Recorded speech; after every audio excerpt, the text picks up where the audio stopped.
It's a sort of purgatory. Day, night, it makes no difference. In their thousands, they just have to wait. And they're sleeping rough, hoping for news. Hoping they can get into the system. A system that will get them out of Afghanistan. The truth is, most of them probably won't. Thousands of children, parents and grandparents grabbing sleep or basically passing out from exhaustion. The struggle never stops. No food, little water. But it is cooler at night. When the sun comes up, the true horror of the conditions they're living in is obvious. And it is absolutely dreadful. They're penned in. This is the American section of the processing chain. Higher security alerts means there's no movement allowed.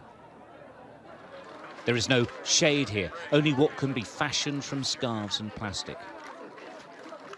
Soldiers slowly try to work through the paperwork of the evacuees, but the conditions are getting stricter and more are failing the test of eligibility. But for everyone here, even these awful conditions are better than what may await them outside the military lines. Outside this Taliban is kicking the people with a rifle, with everything. I put in a wood with the people. You gotta check him. Outside this Taliban is very fighting with the people. At the British end of the process, the Taliban and paratrooper cooperation is actually working quite well. And you couldn't make this up. Taliban fighters oversee the crowds from sea containers the paras put in to create a screening barrier. Well, it's an incongruous sight having the Taliban right next to, and in fact through the British lines. As you can see in front, it's much calmer here. The British military are able to process people, and I think what they've done is got the message through to the local people that if you're rioting and shouting and screaming and people are getting hurt, there's no way that this can be processed properly. So for now, at least, it's calm. I mean, there'll be anxiety, it'll change, it always does. But this is a lot better than yesterday, a lot better. Containing the crowds is vital here. Clearing up this evacuation mess requires some pretty lateral thinking. Obviously, after 20 years of fighting, this is something of a culture shock for the soldiers, but also for the Taliban. The main thing for us is to make sure that we have a smooth possible system to get those entitled people through. And at the moment, that involves an element of the Taliban being here alongside us, as you will have seen while you've been here.